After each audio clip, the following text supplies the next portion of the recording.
La ministre en charge de l'enseignement supérieur, de la recherche scientifique et de l'innovation technologique a échangé ce 1er juin avec l'ambassadeur de la Fédération de Russie au Congo. Les deux personnalités ont passé en revue la coopération entre les deux États dans le domaine de la formation et de la recherche dans toute sa diversité. La Fédération de Russie, un partenaire de longue date du Congo, entend dynamiser sa collaboration avec la partie congolaise. On a parlé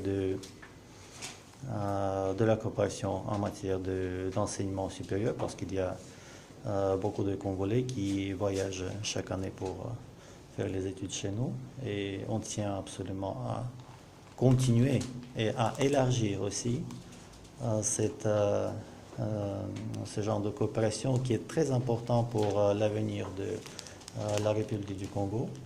Nous avons aussi certains volets en matière de haute technologie.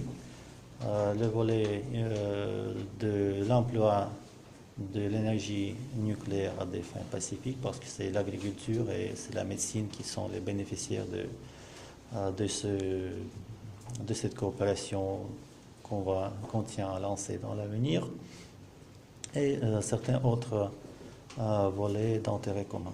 La formation d'une élite de qualité demeure le point fort des relations entre la République du Congo et la Fédération de Russie.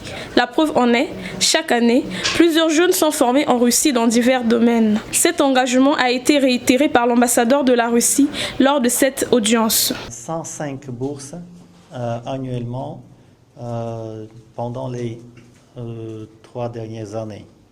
On a augmenté ça légèrement au fur et à mesure. Et notre ambition, ensemble avec Madame la Ministre, c'est de passer ça à un niveau supérieur, de donner plus de bourses. Mais je tiens à souligner aussi que, au fait, si 105 personnes partent chaque année étudier en Russie dans le cadre de cette coopération bilatérale, ces échanges témoignent de la bonne santé des relations entre les deux pays. Georgi Tchepik, ambassadeur de la Fédération de Russie, en a profité aussi pour féliciter la ministre pour son entrée au gouvernement.